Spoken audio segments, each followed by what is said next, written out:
Okay, and it looks like we've got a few people on the eyeball there. So I want to thank everyone, at least for those that have joined us. It's great evening, or at least a good afternoon, and a little partly sunny, and at least a little sunny for our presenter. But anyway, that looks to be a very engaging and fascinating 50 minutes. My name is Dan Peterson. I'm a park ranger with St. Croix National Scenic Riverway, and so I'll be the background moderator for the chat and helping with any kind of technical difficulties during this session. And this session is what many farmers are doing to protect water and why it's hard. So definitely looking forward to hearing from our presenter. Before we begin, I do like to mention a couple of housekeeping notes. On the right side of your screen, you'll see a few chat options to keep things simple. The sessions chat is where where we would like you to share your questions and comments. Please avoid using the Q&A chat space and the event chat space, as we won't be seeing any of those comments. So just use the current chat in this session. This session is being recorded and will be made permanently available on the Wild Rivers Conservancy YouTube account. During this session, there will be opportunity for you to ask a question or participate by sharing your video or audio. If you do not want to be recorded, then please just ask that question in the chat. If you have any questions during the presentation, we encourage you to type those again into the chat. So with all that housekeeping information out of the way, definitely like to introduce our speaker this afternoon, and please give the rest all the focus, your attention on to Tara Daun. She will be presenting what many farmers are doing to protect water and why it's hard. Thank you. Thanks, Dan, for that introduction. Before I get going, Dan, are you able to see the title screen here on my PowerPoint? Yes. Okay, yes, perfect. So like Dan said, my name is Tara Daun. I work with lots of different farmers here in the St. Croix Valley in Western Wisconsin. And I've been doing this for a little over a year, and I'll be talking about what the farmers are doing in this area and why it's a challenge and why we keep working to do it. So I'll be talking about what's being done, what conservation agriculture looks like, and how people who aren't farming can help promote conservation agriculture. I have a couple of slides in here to remind me to slow down and take time for questions, but if something comes up while I'm talking, feel free to type it into the chat and Dan will give me a reminder to stop, and I'm happy to answer that at the time. So the important part of agriculture when we're talking about water quality and the environment, it all comes down to non-point source pollution. So non-point source pollution is pollution that doesn't come straight from a pipe. So there's lots of different scenarios where we have point source pollution, where you can identify a city wastewater treatment facility or a pipe exiting from an industrial plant or something that you can see is the source of the pollution, and you can solve that problem from there. However, non-point source pollution comes from all over the landscape, little raindrop after raindrop trickling in all at different times into a water body. And that's a big source of the pollution that we see in water bodies in Wisconsin. And a lot of that does come from agricultural land. So we had a TMDL, which is a total maximum daily load, which is a giant document that we put together to really understand what's a challenge for a water body in terms of pollution. And we know that phosphorus is a huge problem for the lake, and the biggest provider of phosphorus to St. Croix Lake is agriculture. So when we see gross areas in certain lakes or that sort of thing, a lot of that starts off the lake, and that pollution comes not just from one pipe, but from all over the landscape.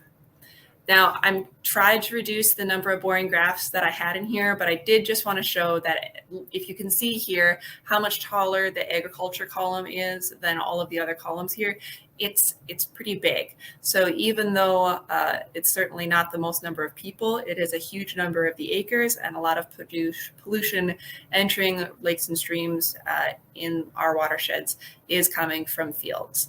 So we recognize that there's a problem, and we recognize that farmers and agriculture have a big role to play in terms of environmental protection. So we're trying to come up with ways that we can deal with those facts. And I just did want to say that these studies and the facts that we're dealing with come from the Department of Natural Resources and the Environmental Protection Agency. So because of that problem, this brings us to the principle of conservation agriculture, or the general idea of it. And there are three main principles of conservation agriculture that I'm going to talk about. So number one is minimum mechanical soil disturbance. And that just means one of the things that we all associate with farming is tilling, right? We've all heard about the John Deere plow being a big deal for early America. The first thing most gardeners are told to do when they start their garden is to turn over the soil or till up the plot. And it turns out that whenever we do that, we're actually loosening the soil and making it really vulnerable to erosion. And so especially if you are tilling up the soil and turning that field black, let's say in late April, we're getting all of those spring rains right then. And so every drop of rain is going to take some soil with it as it rolls off the field, if it rolls off the field. So if we're minimizing the amount of disturbance we make, we're actually helping the field significantly. One way we can do that is by a process we call no-tilling. And no-tilling is where instead of having a big plow, you have a machine on your planter that you pull behind your tractor, and it has a giant disc that's like a giant knife that rolls along the ground, and it opens up a furrow, it plugs the seed in, and then it closes that furrow back up. So it's a much less invasive way to deal with the land, and you can lose a lot less soil that way. But it's a challenge, which we'll talk about later. The second principle of conservation agriculture is a permanent soil organic cover. So that means you have a living root in the soil for as much of the year as you possibly can. And this makes sense if you think about it, because again, in a natural ecosystem, black dirt is just something's happened there, right? Like if you go into a forest or a grassland, you don't see bare patches of black dirt. That's because naturally there's always something growing on that land. And so we try to recreate that as much as we can by using cover crops, which is a crop that you're going to plant after you harvest your main crop. And all that crop's job is to do is just to grow in the soil and hold that soil in place and absorb nutrients until you're ready to use that field again for your main crop. And the third one, this is a big challenge for us here in the Midwest and in the North, because we have very short growing seasons, is species diversification. So if I had you guys here and I was able to ask you a question, I would say, what do you see in the farm fields out here? And I think a lot of people would say the number one thing that we see is corn. And maybe if you know your fields pretty well, we also see a lot of soybeans. And maybe if you're lucky, you'll see some alfalfa out there. But that's really only 3 crops on lots and lots of acres that would normally in a natural ecosystem have thousands of different types of plants. So trying to diversify or add different species to the mix is really helpful to the soil in order to have healthy bacteria and fungus under the soil, because they like to eat lots of different things. And all of those bacteria and fungus are really helpful for absorbing water and keeping that soil like a big sponge instead of like a pack of concrete.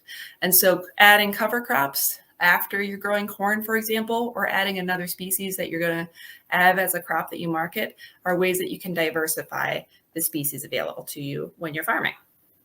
So you have kind of the main conservation agriculture principles. I'm going to give a couple of examples of how we implement those principles here beyond me just talking about it.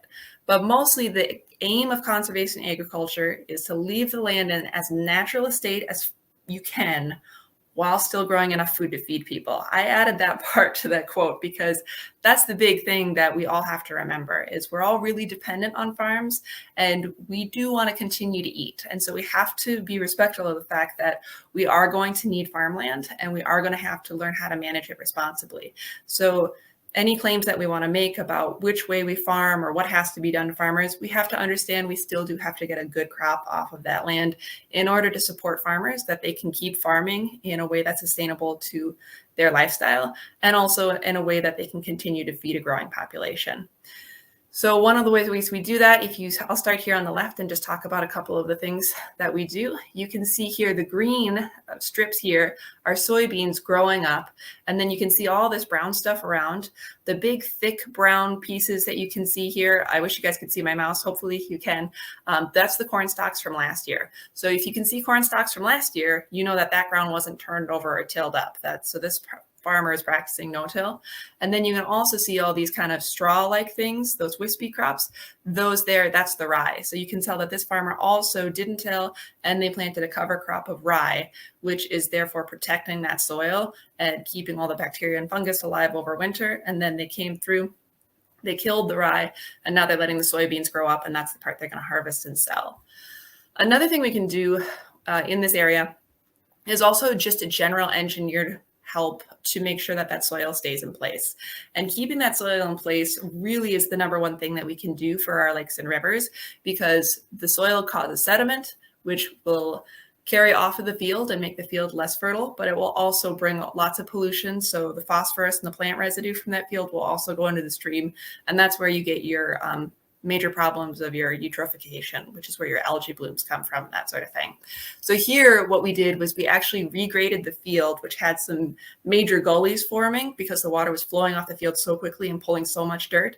And so we made the grade nice and gradual to slow down the water as it's running over. And all this yellow in here in the second picture is where we seeded down grass. So that grass will live there all year long.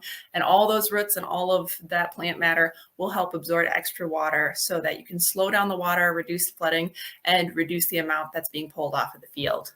Here you can see these soybeans later in the year. A lot of that residue has been broken down and the soil's eating it up. And you can see the corn stubble now between the rows as the soybeans are getting taller.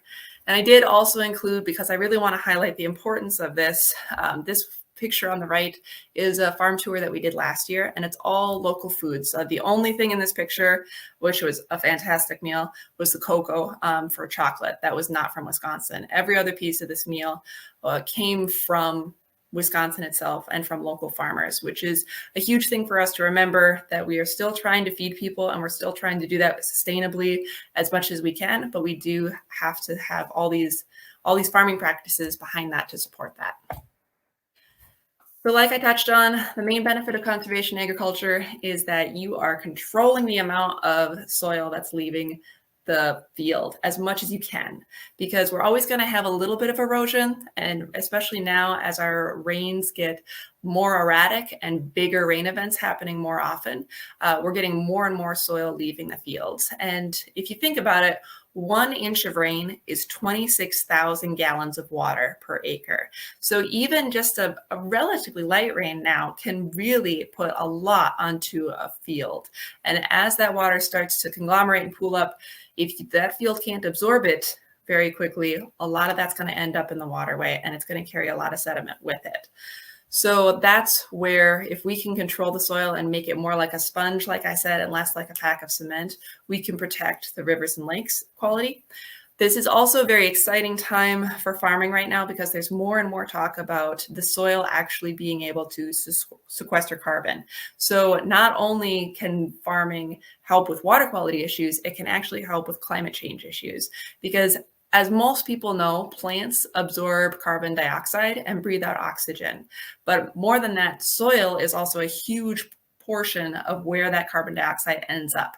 And so the soil, if you're building it properly, can act like a big old bank and sequester more carbon and create more climate resiliency. So we have climate resiliency and we have soil resiliency, like I said. So if the soil is more like a sponge, it is able to handle stress better because it's holding the water more, which is a benefit to the farmer. If you have a drought, if the soil has more water, the plants are going to do better even if it doesn't rain for a long time. And also, if you have too much rain, if you have soil that's really built properly and not just totally compacted and been beaten up, it will be able to absorb more water. So if you get too much rain, again, your crops will be more resilient to that stress because your soil was able to deal with all of those variations in the weather. And our end goal here with conservation agriculture is not just to help all of those benefits to everybody else in terms of pollution and erosion control, but it's also to make the farmers less dependent on chemical inputs that we often associate with problems in agriculture. So that is the end goal for all of us. And there is no farmers that I know who want to be adding extra chemicals. They are all very aware that that is a challenge that they have to deal with, and they want to use as little as possible. So although we have farmers who are trying this, these are hard things to do, because every time you take over a new practice in your farm, it can be challenging. And remember, we're not just doing these on garden-sized plots. We're doing these on 100-acre fields that are doing 200 bushels of corn per acre. So we're talking about a lot of product and a lot of space, which makes this difficult to manage in a big way. So the easiest ones that farmers can do, that we have the most success with and the longest track record of doing, are waterways, which I showed you in the previous slide where they had regraded and it added to grass, that part of the field. And that's when you're driving past a field of corn and you might see a stop, and then there's just kind of a curved grassy lane that it looks like they just want to take a walk on. That's in there as a waterway to help slow down water. The next thing we can do is add field borders and buffers. Again, instead of just having a crop space at the edge of the field, that's when the farmer takes away all of that crop space and just puts it into some other plants that are going to be there all year round to help absorb any nutrients that are running off the field and to slow water down as it's traveling. And when we explain these methods to folks, farmers can understand that and they can implement it in 1 year. It's usually very expensive for them to do because it takes a lot of excavation, but it's something they can understand. And so we get more adoption of that. When we start talking to farmers about no-till or reduced tillage, that gets a little harder for them because you're asking them to take out part of their practice that they've been doing for their whole lives and that their families have been doing for their whole lives and change it up into a new system. And I have farmers who I talk to regularly who I say, so you're a no-till farmer, you really like this? And they say, well, yeah, but I mean, it just doesn't feel like it should work because, again, we've all been trained that the way you plant plants is you have nice black soil and you put it in and you're able to just kind of stick your finger in the soil and get the seed to grow.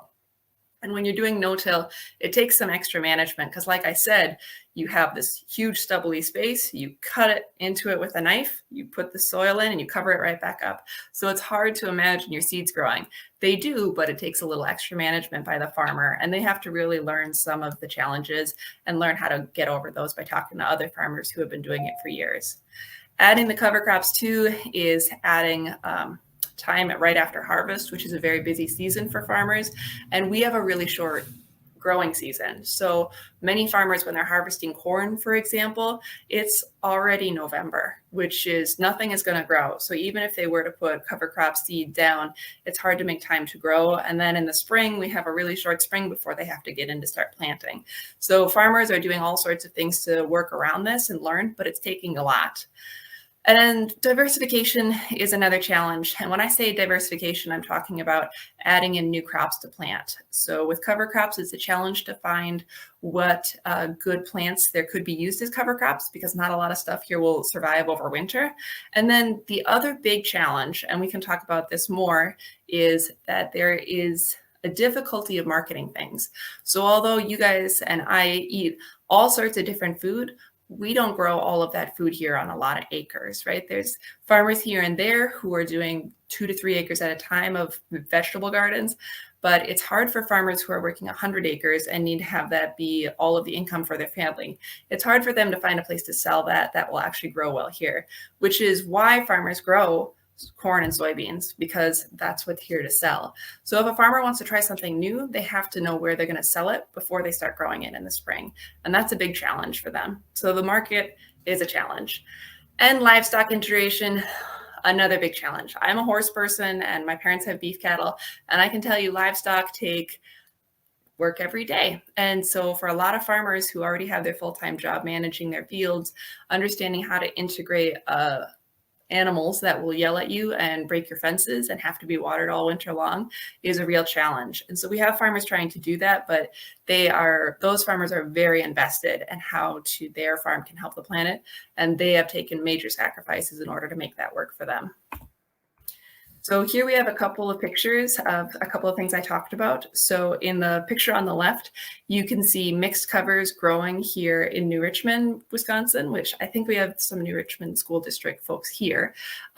This is on one of our test plots, and you can see the green stuff growing between the corn stalks, and that was hand seeded by the farmer, and they are growing that up just as a cover crop. So about a month after they planted this, they're going to come in, they're going to harvest the corn, and all that green stuff is going to be a little beaten up from the equipment going over it and all the corn stalks falling down on it, but it's going to keep growing and hold the soil down for the rest of the year until they're ready to plant soybeans into it the next year.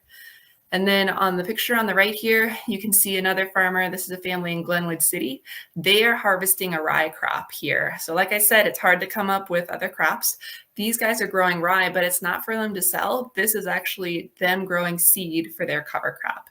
So they had to set aside a field that they're not going to be making nearly as much money on as they do on their corn and soybean fields. And this is just so that they can get seeds so they can grow their own rye crop of own cover crops next year. So it's a cool program. And it was really neat to see, but it's also, you can tell it's a lot of extra work because the farmer has to grow this field, not make money on these acres, and then manage all of that as well on top of it. So before I go on, we've kind of covered what conservation agriculture is and a couple of the actions that farmers individually can take to try to conserve water quality and their soil health. Do we have any questions, Dan, in the comments before I move on?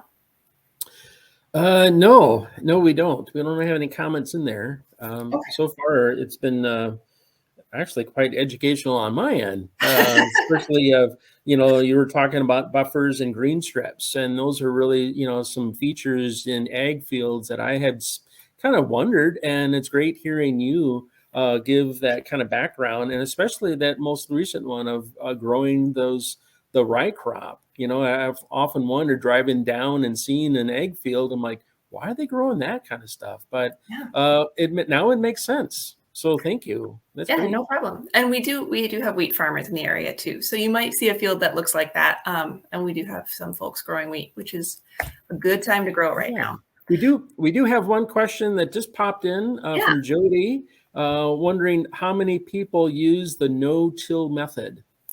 Yeah, that's a great question. And I wish I had a really solid answer. The numbers vary by region. It's really cultural for what the farmers all accept that they should do, but it's also really depends on the soil type on whether no-till works. Some folks will say the percentage in America or Wisconsin is as high as 25% for no-till. And then other folks will say that it can be closer to about 10%. So between 1 and 10 and 1 and 4, it works better in some soils, like I said, than others. And a lot of farmers will do it on certain fields, but not others. So I know a lot of farmers who are very happy to no-till their soybeans. And then they really struggle more with the corn crop.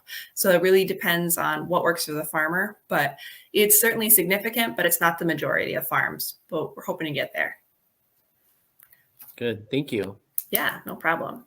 So we've talked about what individual farmers are doing and individual practices, and now we're going to get a little more into getting more people to adopt these practices. Because as I've been talking about some of the challenges, and so to get over those challenges, what it takes is farmers working together and answering these questions. So my job is working with these farmer-led councils. The goal of the farmer-led councils is to improve soil quality on farms and reduce water pollution in rivers, lakes, and also aquifers, which we have hardly talked about at all, but the groundwater where most of us get our well water from. The way that farmer-led councils do this is they provide funds for education and farmer payments. So the farmer-led councils have funding that helps with my position, for example. They also put on field days and run test trials where I showed you guys the interseeded plot where the plants were growing up between the where the corn stalks. That was actually a test plot that those farmers pay a farmer to actually manage and get data on and do all sorts of things so that we can learn from that research plot. And then we also pay farmers directly for doing conservation because we know that there are actual tangible benefits to conservation and to keeping phosphorus off of the waterways, for example, that will actually, these farmer-led councils will opt to pay farmers directly for trying to plant cover crops for the first time, for example, or being within the first 5 years of adopting one of these new practices like no-till or cover crops. So currently in Wisconsin, there are over 40 farmer-led councils. These are supported by the Department of Ag, Trade, and Consumer Protection, which is where this map on the right is from. And I work with 4 of those councils here in the Midwest. So right in that area, that's where I'm based at. So what do these farmer-led councils do? As you can see, we have very exciting meetings, and that is sarcasm. They are really good and fruitful meetings, but they are not the most exciting things that we do. But you can see we have farmers all making the decisions and they get together. And part of the reason for this model is because we often have government entities like the Environmental Protection Agency, the Department of Natural Resources, folks who know that we want to protect the environment, but aren't necessarily working in the land, making decisions about how we do that.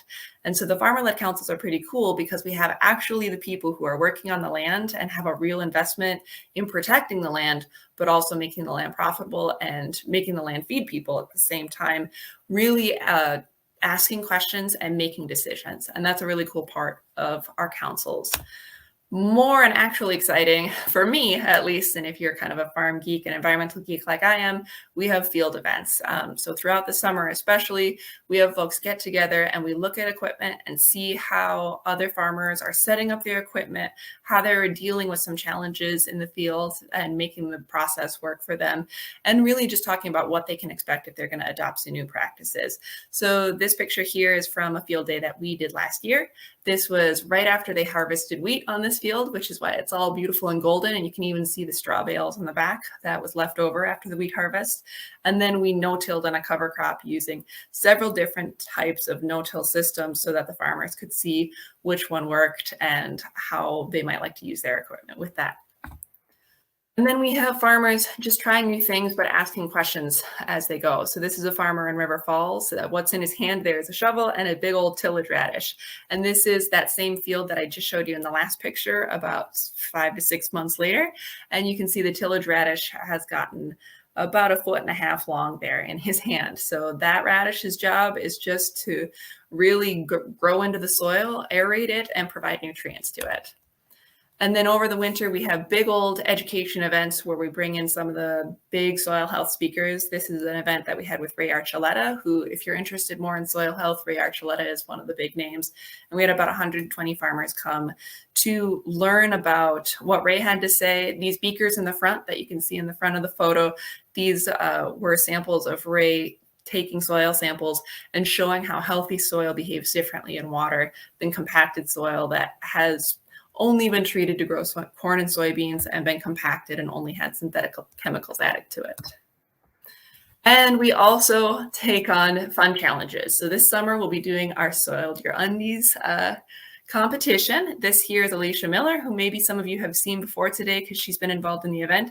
She planted her underwear, not her own underwear, but underwear we bought in the soil just to get a sense of how hard her soil is working, because healthy soil should be decomposing plant fibers, and it turns out cotton is a plant fiber. So one thing that we're doing here in the soil health world is we're planting underwear in the ground and digging it up 60 days later to really see how effective your soil can be at breaking stuff down.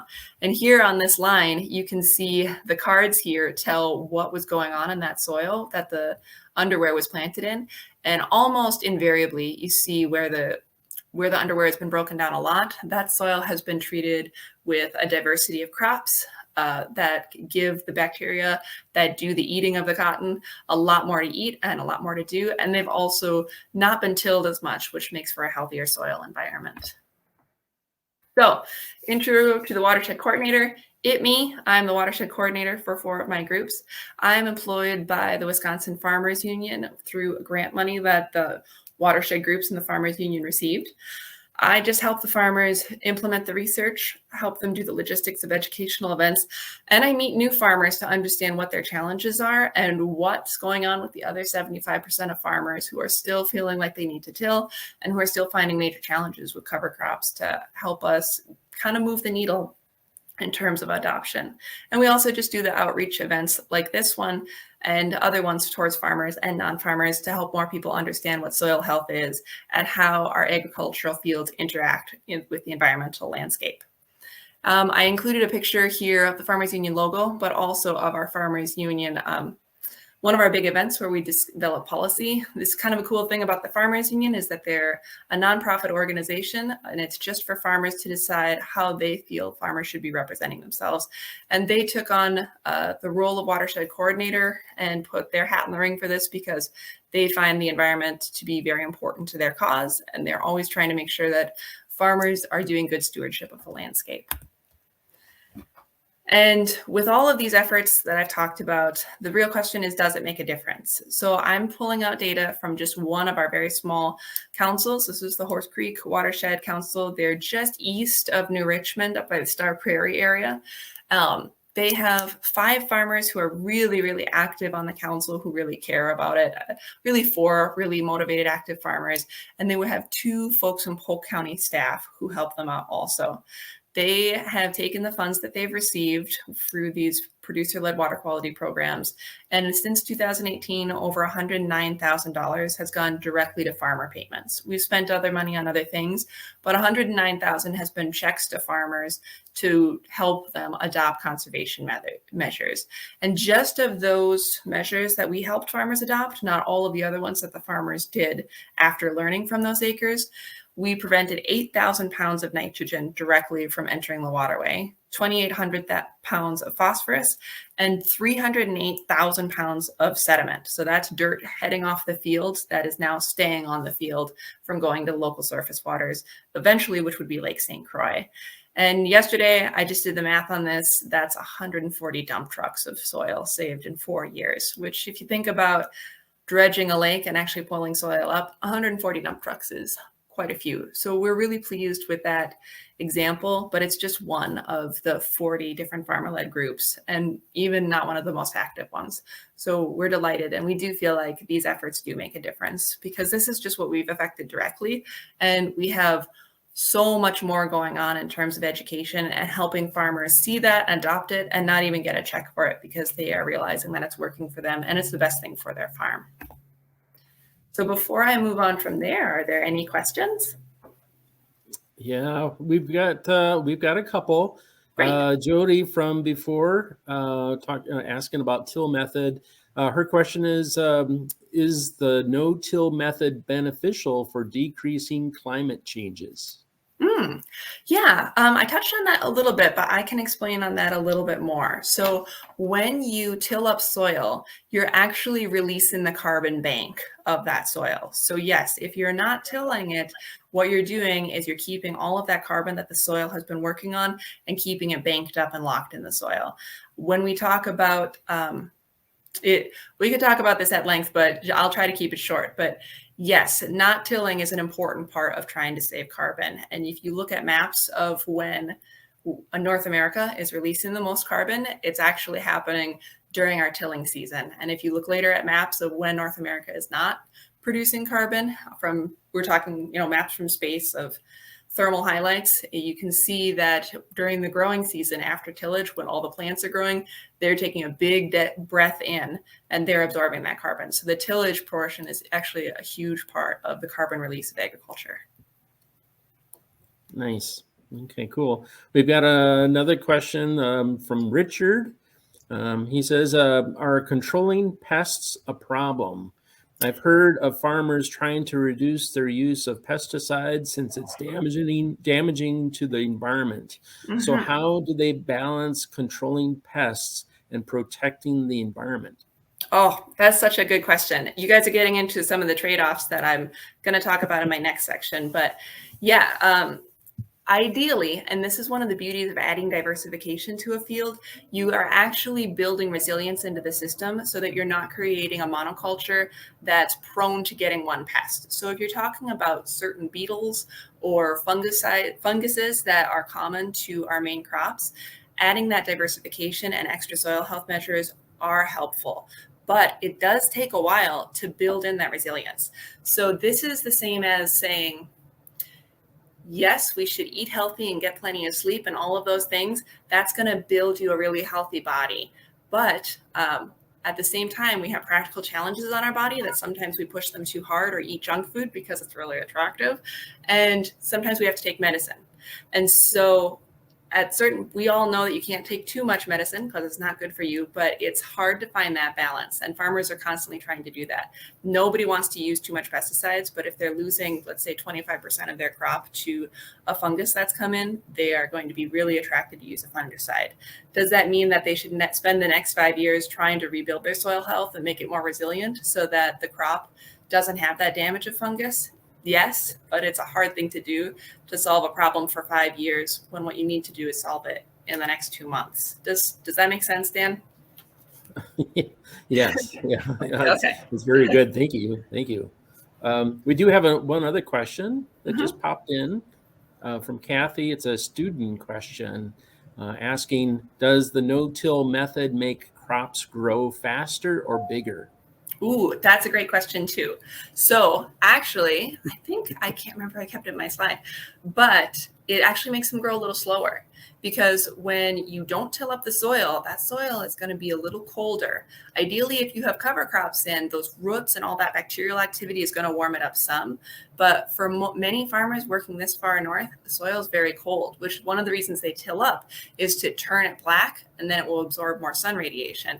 So it does slow things down, which is one of the reasons farmers have trouble adopting that practice, because they can watch their neighbors who have tilled up their field, and through that nice soft dirt, the beans will just pop up and they can watch it, and their beans will be growing, let's say, one growth stage behind than their neighbors. And so that's a hard thing for them to manage. We have done yield studies, and in the end, it turns out that there's very, very little difference. And with the money savings from no-till, the farmers are making the same amount of money, but it can be a challenge. And some folks find that they make more in the end of the season, and some folks find they make less, but that's how farming is. It depends on every field.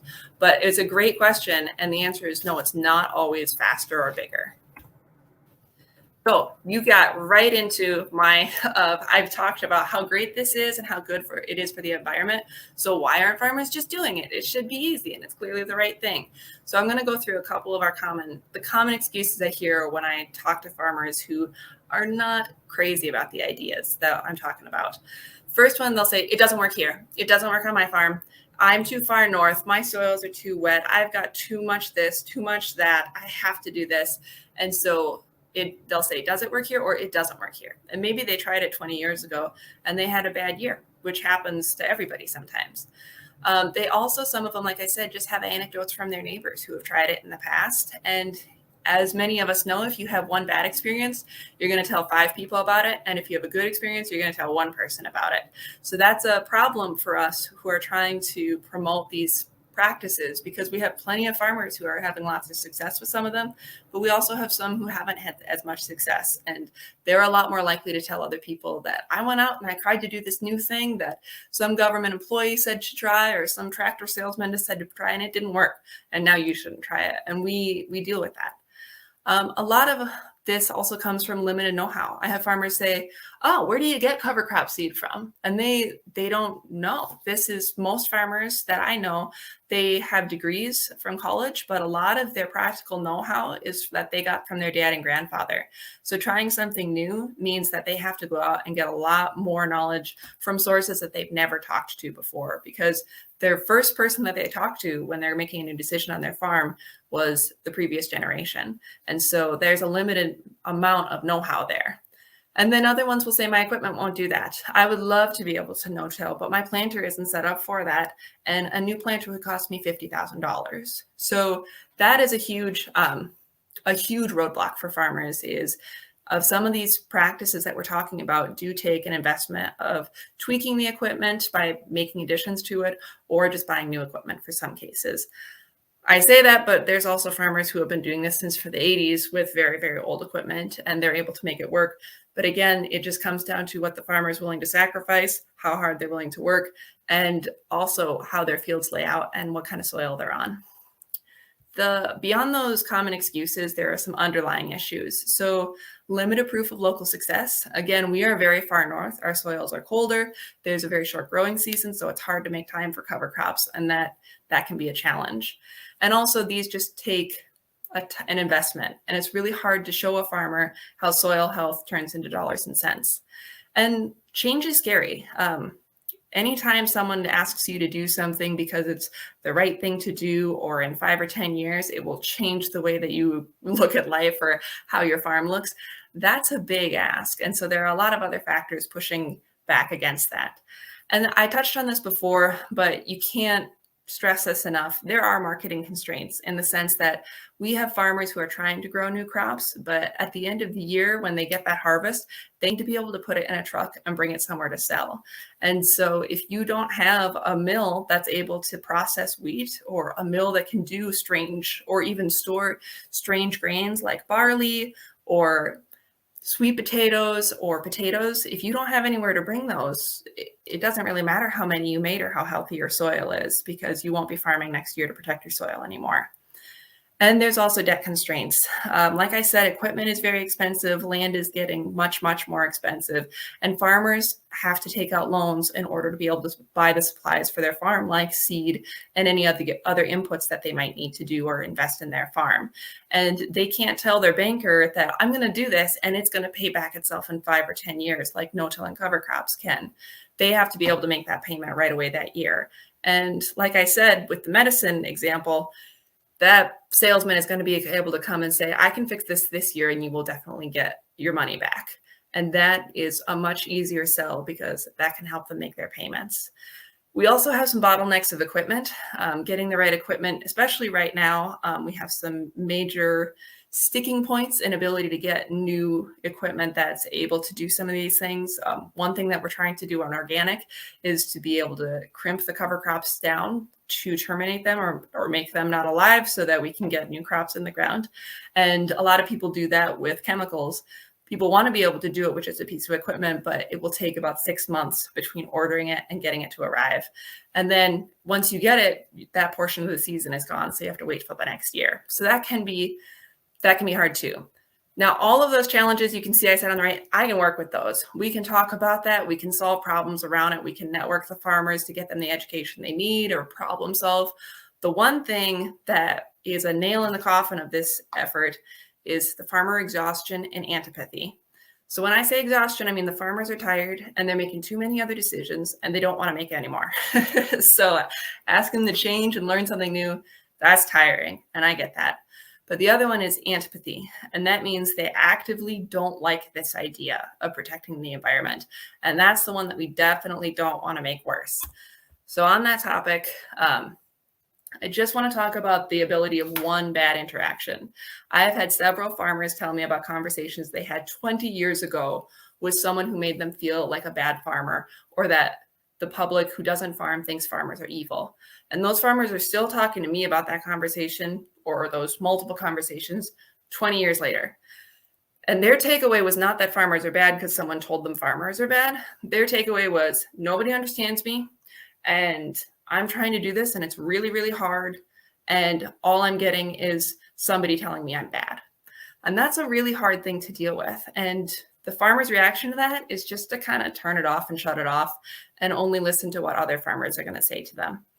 So as an example of this, in December of last year, St. Croix 360, which is a fantastic newsletter, had a really fantastic article about a large dairy making a lot of milk and also managing a lot of manure. Manure management is really, really tricky for farmers because lots of cows make lots of poop, and putting that poop somewhere on the field where it can be a fertilizer is great, but also sometimes that poop can run off and end up in water. So we have to worry about that, and it takes a lot of extra management. This dairy in the article they were just talking about a lot of the cool things that they're doing to carefully manage that. There were 3 comments. I read the article the same day that it came out on December 17th. 2 of the comments were like, that's really cool. Thanks for the story. The 3rd comment, I was going to cross out the whole name, but it was just too perfect because it was a Karen. And the comment is, horrific operation. Factory farming has killed this planet. And then she brought up a thing about a hog CAFO, which was not related to the article. I just need this to be really clear that if you're going to tell someone that their job and livelihood is horrific and has killed the planet while this person is looking at a green field, well, it's in December, but like, it's just not the way to open a conversation. So any farmer who read that comment was immediately going to feel attacked and going to feel badly. And that farmer was going to think this person who cares about the environment doesn't understand that I also care about the environment. And it's just going to make the conversation harder. So any of us who work in conservation with farmers really have to be aware that farmers will commonly say, we have a target on our back. We're being told we're doing the wrong thing. All I'm trying to do is feed my family and the rest of the planet. And they have people saying things like this to them. There are definitely concerns about factory farming. Definitely there are farmers who are not doing everything that they could be doing. But starting the conversation off like this has been really problematic for getting farmers to think open-minded about being conservationists. Because when they think of an environmentalist, they don't even want to associate themselves with that word. Even the most conservation-minded farmers I talk to will be like, well, I'm not an environmentalist, because they associate that with someone who's trying to hit them over the head with a picket sign. So talking about some of the pressures on farmers, one of the first pressures on farmers is other farmers. And all of these pressures I have listed out here, they can go in either direction. So they can go towards regenerative and conservation on the right, or they can go towards the old way of farming that we see in the 90s and that the way that their dads did it and the way that have always worked. So other farmers will share failures. They'll gossip about them. I've never talked to a conservation farmer who didn't tell me what they said about them at the local coffee shop. Farmers are gossips just like all other people, and they generally get social pressure. And a lot of that social pressure in the area is towards make sure your fields are tilled, make sure you got not one weed in the field, that sort of thing. Now, in pushing farmers towards conservation, other farmers have these farmer-led councils, and that's a big reason we built them, was to provide social support for those farmers. Being able to share successes of how they got over some of the practical challenges, and again, to provide social pressure. We also have policy that comes from the government for what pushes farmers towards the left here, which is, more of the old way of doing things, more erosion versus more regenerative stuff. So the Farm Service Agency will provide loans much more easily for corn and soybeans. So that's one thing that makes the farmer not want to diversify.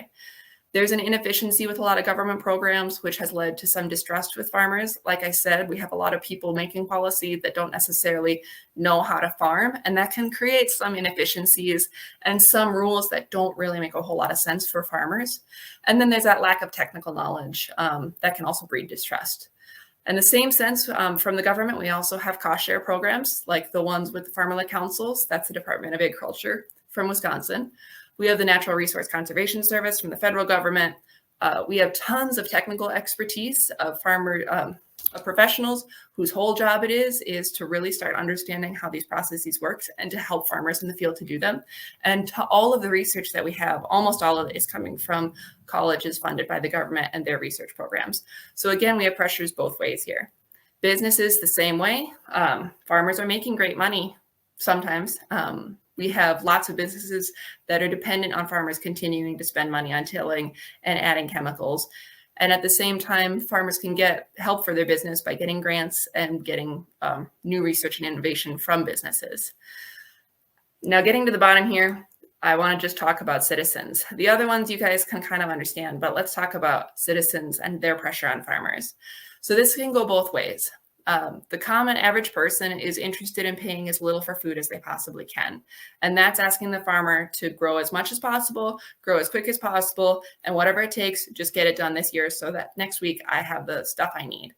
And so that is generally pushing the farmer to cut corners and not take as good care of their farm as they could. And again, like I said before, attacks on farmers from citizens who have maybe seen or heard what farmers are doing from other folks, and they can attack farmers and make those farmers feel defensive and misunderstood. And that creates huge roadblocks.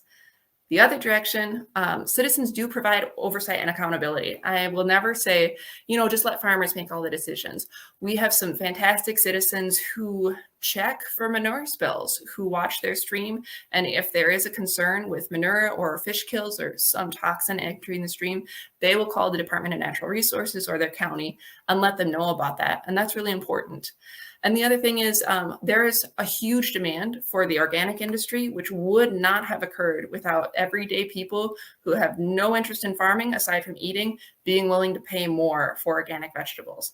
And that's the same thing that we can do with regenerative food. We can start saying farmers who are taking care of the water and taking care of the soil should be getting paid more because that's worth more. And we have a lot of citizens who are willing to do that.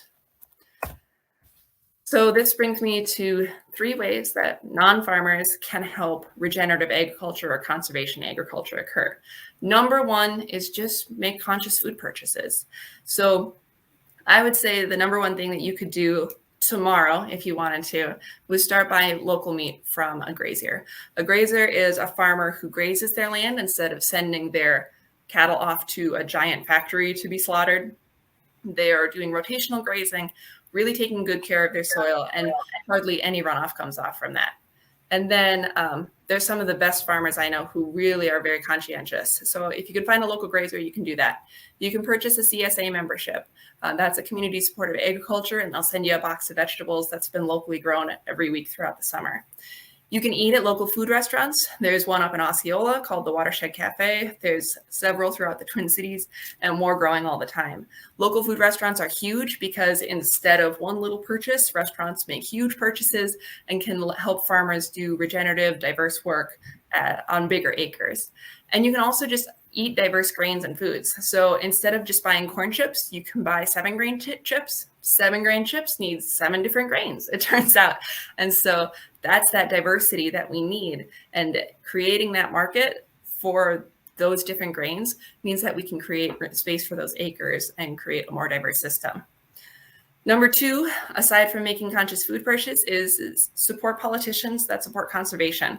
And I'm never going to tell anybody what party to vote for, but the DATCAP programming has been huge in this effort. So if you ever talk to a politician or if you're ever going to vote, ask and research how they feel about farmer-led programming. Look how they feel about fully staffing the Environmental Protection Agency and making sure the agency is able to do its job. And look at how they feel about the United States Department of Agriculture and what they want that to look like. And last but not least, probably the most important thing is just pay attention and enter the conversation respectfully. Be willing to admit what you know and what you don't know, and always be willing to ask questions. Like I said, I think everybody needs to be paying attention and be holding everyone accountable, but we also need to make sure that we are not widening the gap or turning people's ears off to the cause of environmentalism by being too rude or making assumptions about people that aren't true. If you want to get more involved, you can certainly look into joining the Farmers Union. We do a lot with cooperation, legislation, and education. All 3 of those are the main parts of our triangle. We have a kids camp, which is in Chippewa Falls, called Camp Kenwood. It's not a camp for farming. It's actually just a camp for learning how to organize and how to work together. So part of it's farming and marketing, but a lot of it is just about forming co-ops and how to make social change. So if you're interested in this kind of stuff, you may be interested in heading to our summer camps.